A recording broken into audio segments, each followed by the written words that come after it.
Alright guys, so the vlog is going to be a little bit different. So what I created for you guys was a haircut that moves the weight, it's one length, and it shifts the weight towards the front. So you can see it starts off in the back, it's longer towards the front. The technique of that is very basic. So I wanted to go through, work on that basic technique. Then the great part about this is we went through and we did a smoothing blow dry. A lot of you guys have been requesting to go over how to smooth hair to cut dry. So we're gonna go through that step by step as well, which I think you'll enjoy. And then we're gonna go through a ton of point cutting techniques, which is another thing that you guys have been requesting. So I wanted to get that in there as well. That's pretty much it, but I appreciate all the support. Hundreds and hundreds of comments on the last one.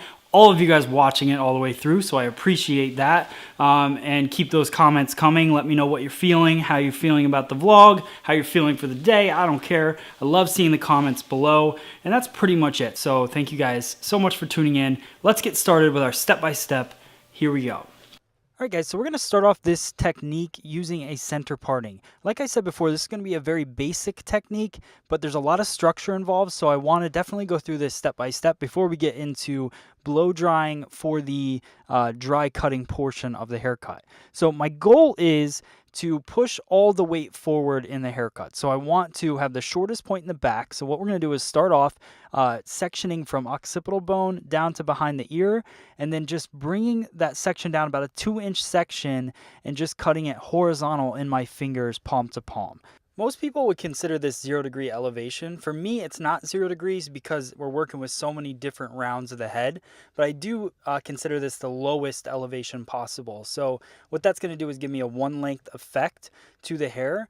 So I'm bringing everything down. There is a slight elevation because my finger is underneath the hair, but for the most part, we're going to go in and clean that up in the dry cut anyways. So we're just going through cutting that horizontal line in the back. Everything is coming directly back to me horizontally. Now I work that diagonal forward parting all the way up the head, so you'll see me doing that, but I'm bringing everything down to the same point. So stationary guide, the only elevation is what's underneath my finger, and just keeping that consistency throughout the haircut. So working my way back, over directing everything directly back, keeping my finger horizontally straight across the back and creating that over direction. What that over direction is doing is pushing all that weight forward. The most important thing about haircutting is understanding how you're shifting weight within a haircut. If I bring everything all the way back to me and at the lowest elevation possible, I'm going to get the heaviest result in haircutting. If I bring everything back to me and elevate it high, it's going to be nice and light, but still have that forward growth in the front. So just understanding your degrees of elevation is going to help with your haircutting a lot. The reason that I wanted to do this as a one length is because I believe that you'll see the shift in the weight a lot easier than if I were to elevate it. So this isn't necessarily a haircut that you're going to do on everyone. Really, this is a basic technique, and then we're going to go through and we're going to lighten it up using a ton of point cutting techniques at the end. So you can see everything coming straight back, creating that straight line and pushing that weight forward. So the longest point of the hair, because of the over direction, is going to be in the front of the head.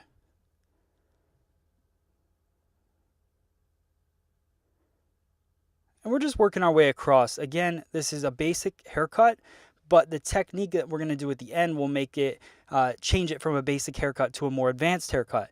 The reason that we call it a basic haircuts are actually the hardest haircuts to do because they involve so much structure. So that's why you see a lot of people going through and doing basic shapes like this, because that's the foundation of haircutting. Going through and doing fancy point cutting, texturizing, stroking techniques, all of that stuff is very simple once you learn basic structure. So still working off of that diagonal forward parting as we work our way up the head.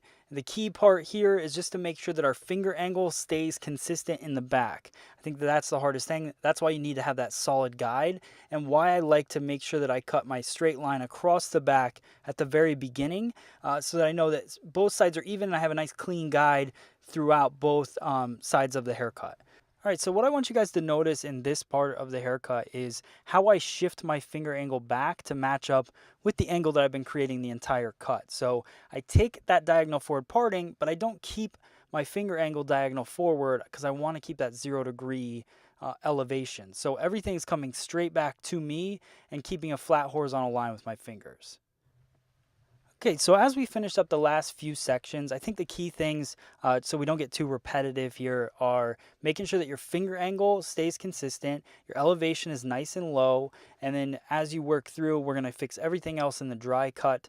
So what I want to do now is I want to work into how to create a smooth finish for dry cutting. So a lot of you guys have asked, how do we do a smoothing blow dry, a flat wrap blow dry? So I'm using the Bricado Active Serum. This is my choice for this hair type. So just make sure you pick a product that's going to best suit the hair type that you're working with. And then I use my Ergo paddle brush. Now, a lot of people like to use a tighter vent brush or smaller brushes. I like using a big brush. I like the control of it. I like the tension of it. So I work that through flat wrapping around the head, and then what we call is leafing, which is scooping up the hair. So you'll notice that I brush the hair back and then I go back into it. So it's almost like I'm parting the hair by brushing it back, and then I go in and scoop it up and leaf it to grab that tension. Leafing is all about creating tension in the hair, because our goal when smoothing hair is to make sure that I'm working on the base to mid shaft, not the ends of the hair. So don't concentrate so much on the ends. When you're leafing just like that, you're pulling that tension, tightening the hair so that you get a nice smooth finish from the scalp to the ends. Now, the reason that we do a flat wrap and we wrap it back and forth, you'll notice I go forward, then I go backwards. I'm creating mobility with the base of the hair so that I can really allow the hair to fall in its most natural position, and just working it back and forth. So it's also beveling the edges with the round of the head. So it's doing a lot of things at once. And then the leafing part is adding that tension like we talked about to just get a nice smooth polish on the hair. So I really like using the paddle brush. The Ergo brush is awesome. It's got a nice kind of rubber feel, so it's got a lot of grip on it. And the bristles they have negative ions in the tip of the bristles, so it helps with smoothing the hair and laying down that cuticle. So just going through, finishing up. Now I'm going to polish the ends just a little bit, but like I said, that's at the very end of it. And it's really just because I like to see that separation from when I bring down the top and what I've done on the bottom. So the part that I've sectioned on the top of the head, that's from parietal ridge around to mid-crown and then back around parietal ridge. Really, it's just sectioning off that round part of the head. Now what I'm doing is going back and forth, working the brush back and forth on the hair, blow drying back and forth. That's going to work out all calyx. And then you'll see that I go through and I part the hair, I hold with my pinky, and then I leaf the hair forward. So adding that tension, again, the tension is just to work the base to mid shaft of the hair, and then I brush the hair back and forth diagonally, which is working out any of those calyx on the top of the head like we said, and just creating a smooth polish. The reason for a flat wrap blow dry is to work out and allow the hair to fall naturally around the head shape. It's going to give you your best result when doing dry cutting, or also for any of those guests that have crazy hair growth patterns on their head. So working through, finishing up that blow dry. Now we got our VibraStraight iron. I'm going to work diagonal forward. This is exactly like the haircut. So a lot of times when you're ironing a haircut, I like to personally go through and iron the exact same way that I cut it, and then go back forth just like I was cross-checking a haircut and iron it back that way. So you'll notice my big focus is mid-shaft to ends because I've already done the base. That's the key thing with ironing. This will make your iron work go a lot faster if you're working the base to mid-shaft with the brush and getting it polished, and then just going through and touching it up on the ends. So just like I said, same thing, going through and ironing the hair just like we cut it in the haircut. You'll notice also that I part the hair, I comb it down, and then I grab it in between my fingers like I'm cutting it, because that holds a lot more tension in the hair, and that allows you to get a more smooth and polished finish as well. I'm using a wide tooth comb for this part of the cut because I like the 332 comb from YS Park. It just allows me to get through the hair a little bit easier and still allows me to section the hair. All right, now we're gonna move into our dry cutting techniques. This is one of my favorite parts. You guys know I love dry cutting, but we're actually gonna go in with a clipper just to smooth out that edge. Now you could use your scissor as well. On a mannequin, it's really good to use a clipper, but also on a person, a clipper works really well as well. I think we have a lot of tools and we should use all of those tools if we have them. So this is the clipper that I was sent from Andis. I love it. It's very powerful. It's got a 000 blade on it right now, so it's real tight. I can get right to the skin, and I'm going to zoom in a second so you can really see what I'm doing, but all I'm doing is I'm beveling the edge just to soften that edge, and then I'm going right to the skin to make that line nice and solid. So you'll see kind of how that end of the hair right there, it bevels under. That's all from the clipper just kind of grazing over the hair. You don't want to go right into it because it'll cut it right off, but just daintily, I guess daintily is probably not a word, but going in there, softly beveling that edge and then cleaning up the line at the bottom. Then I twist the head back and forth. That lets me know if my guest is going to do the same. So as they're going out throughout their day, they're going to be twirling their head around. I want to make sure that no matter how they twist their head, the hair falls exactly back into place. That's what's going to make your haircut stand out from everybody else's, is when your guests can go home and recreate that look and it looks like it falls into place perfectly.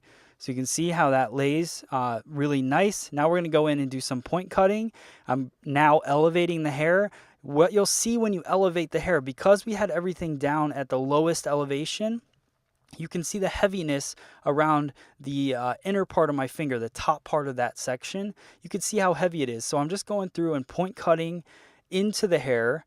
So I want to show you guys that type of technique. Now the key to this is to make sure that everything's just coming straight back from the head, exactly the way that we cut it as well, so that we're removing weight but keeping the shape. So if I were to over direct this hair too much, I would ruin the shape that I created. So I want everything to come straight back off of the head. You'll notice I'm combing the hair the same way as well. So I'm pushing the hair away from me in towards the center. That's going to help from pulling it too far out and rounding off the shape. Now I'm over directing everything straight back and just a little bit more point cutting in there. Same thing here, but now I'm standing in front of the head, but over directing everything straight back and just softening that corner. And again, I'm not creating a ton of layers in this part. What I'm doing is just softening the edge of the hair so it falls nice. So now I'm going to work a horizontal section. I just want to show you guys a couple point cutting techniques. This really isn't necessarily what I would do in this haircut, but I want to show you guys the technique of it. So this is more of like a tap point cutting. So I'm barely opening the scissor. So I'm just coming down, and as I hit my finger, I'm closing the blade. So definitely practice this, but I'm working more in a tapping motion with the scissor so that I can quickly go through and point cut and remove just a little bit of hair at a time. So you can see that motion. So now I'm just going to go through. This is not sped up, so you guys can see it's definitely a quicker point cut. And I'm just tapping through the hair and removing some bulk from the mid shaft of the haircut. So you can see how that hair comes out. Now I'm going to do another horizontal section and show you guys another technique. This is going to be more of a deep point cut. So I'll spread out the hair a little bit with my fingers, and I'm going to go in and open the blade a lot more and pretty much pass the blade through and just softening those ends, taking out definitely more hair in this technique to soften. And then the last point cutting technique I want to show you guys, this is the same tapping technique. You could do either one, but my finger's sliding up as I go, so it helps remove weight kind of scattered throughout that section from mid shaft to ends. And that's the haircut, guys. I hope you guys enjoy it. This is definitely a little bit longer vlog. Let me know what you think in the comments below. I appreciate all of the feedback, and I hope you guys can use these techniques in the salon. We'll see you guys on the next video. Thanks.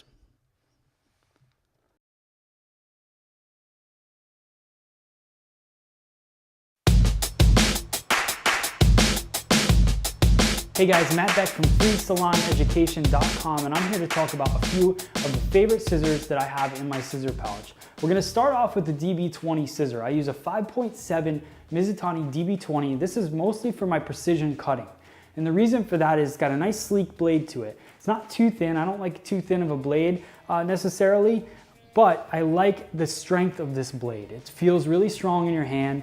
The 5.7, if you get it longer, the longer the steel gets, the weaker it gets. So I like a 5.7 for my precision cutting because you want that same power from the base of the blade to the tip. That's what's gonna give you that nice clean line. So the DB20 is really my choice for that. It's also made of the powder metal steel, which basically means that it's made with really small molecules that make up the steel, so you get a really consistent edge on the scissor. It stays sharp for a really long time.